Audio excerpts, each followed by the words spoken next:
పశ్చిమ గోదావరి జిల్లా భీమవరానికి చెందిన జంట తమ కన్న కొడుకును కోల్పోయారు. రోడ్డు ప్రమాదంలో చనిపోయాడంటూ అందరూ భావించారు. పేరెంట్స్ మాత్రం కొన్ని అనుమానాలు వ్యక్తం చేస్తున్నారు. తమ కొడుకు మరణంలో కుట్ర కోణం దాగి ఉందంటూ పోలీసులు చుట్టూ తిరుగుతున్నారు. తమ కొడుకును ఎవరు చంపారో పోలీసు విచారణ చేసి తెలపాలని, నిందితులను కఠినంగా శిక్షించాలని కోరుతున్నారు. గత 13 నెలలుగా మృతుడి తల్లిదండ్రులు పోరాటం చేస్తున్నారు. కొడుకు చనిపోయిన బాధ ఒకవైపు వీరిద్దరిని కృంగదీస్తున్నా, కొడుకును అన్యాయంగా పట్టున పెట్టుకునే వారి భరతం పట్టాలని పట్టుదలగా ఉన్నారు.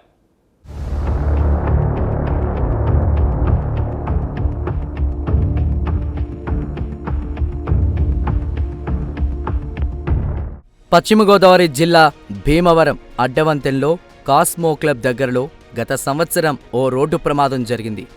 ఆ ప్రమాదంలో ఓ యువకుడు ప్రాణాలు కోల్పోయాడు. రోడ్డు ప్రమాదంలో ప్రాణాలు కోల్పోయిన తోట దీపక్ అరుణ్ కుమార్ తల్లిదండ్రులు తీవ్ర ఆవేదనకు గురవుతున్నారు. తన కుమారుడి మరణంపై తనకు అనుమానాలున్నాయని పోలీసులకు తెలిపారు. వాహన ప్రమాదం జరిగితే తమ కుమారుడి తల వెనకవైపు గాయం ఎందుకవుతుందని సందేహం వ్యక్తం చేశారు. తాము ఆధారాలు చూపిస్తున్నా వాటిని చూడకుండా పోలీసులు గత 13 నెలల నుంచి తమను తిప్పుతున్నారని మృతుడి తల్లిదండ్రులు వాపోతున్నారు. పలుమార్లు పోలీసులకు చెప్పినా పట్టించుకోవట్లేదంటున్నారు. దీపక్ అరుణ్ కుమార్ తల్లిదండ్రులు అసంతృప్తి వ్యక్తం చేస్తున్నారు.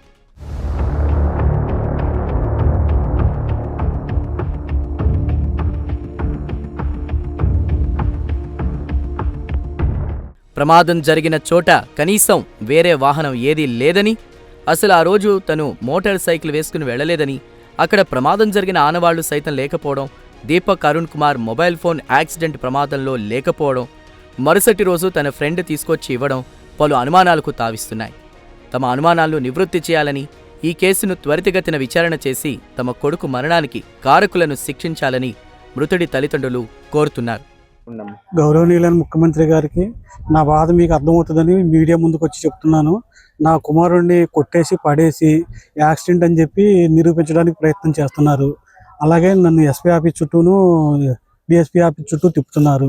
మా మాట వినటం లేదు మానేసి మాకు మీరేమీ అనుమానాలు ఏమి వ్యక్తం చేయక్కర్లేదు, అది యాక్సిడెంటే అని చెప్తున్నారు.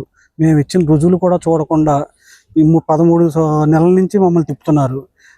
గత సంవత్సరం 24/10 అక్టోబర్లో జరిగిన యాక్సిడెంట్ అని చెప్పి పెట్టారు.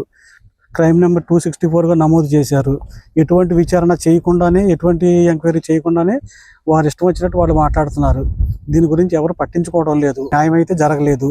దీని మీద సమగ్రమైన దర్యాప్తు చేసి అవసరమైతే సిఐడి ఎంక్వైరీ అయినా చేయించి నన్ను ఈ బాధ నుంచి విముక్తి చేసి నా కుర్రవాడిని ఎవరు చంపాడు, ఎవరు కొట్టారు అనేది తెలియజేసి నాకు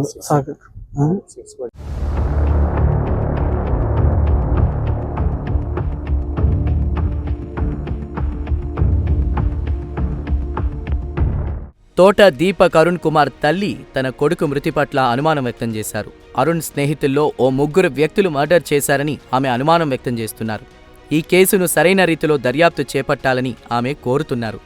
ఒక్కగానొక్క కొడుకును పోగొట్టుకున్న తల్లిదండ్రులు గత 13 నెలల నుంచి పోరాటం చేస్తున్నారు. పోలీసుల చుట్టూ కాళ్లు అరిగేలా తిరుగుతున్నారు. ఏపీ డిప్యూటీ సీఎం పవన్ కళ్యాణ్కు ఈ విషయం తెలియజేశారు. న్యాయం జరిగేలా చూడాలని దీపక్ అరుణ్ కుమార్ తల్లి కోరుతున్నారు. నా పేరు వరలక్ష్మి అండి. మా బాబు షాప్కి వెళ్ళాడండి. ఆ రోజులాగానని మాది చిన్నమావుళ్ళమ్మ గుడి దగ్గర వర్మ హాస్పిటల్ రోడ్లో ఉంటామండి మేము. పొద్దుటే 9 గంటల షాప్కి వెళ్ళాడండి. మధ్యాహ్నం భోజనానికి వచ్చాడు. సాయంత్రం కూడా ఫోన్ చేశాను షాపు అయిపోయే టైంకి, వచ్చేస్తున్నానమ్మా అన్నాడు.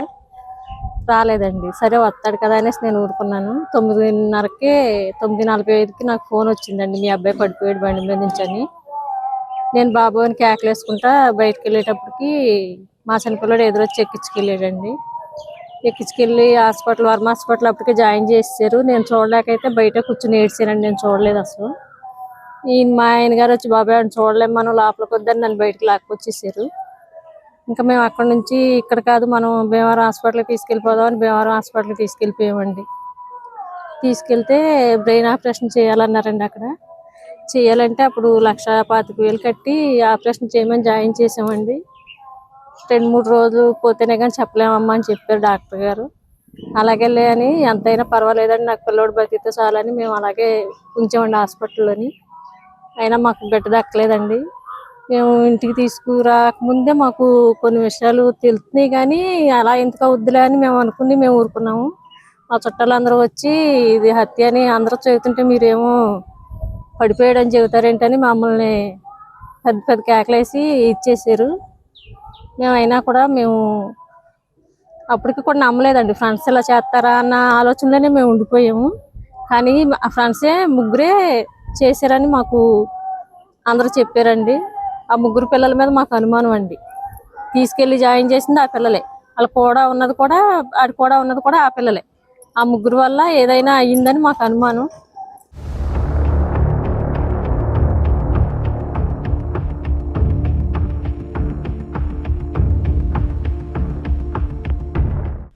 ఇప్పటికైనా అధికారులు స్పందించి తమ కుమారుని మరణం వెనుక అసలైన వాస్తవాలు వెలికి తీయాలని, దోషులను కఠినంగా శిక్షించాలని మృతుడి తల్లిదండ్రులు కోరుతున్నారు.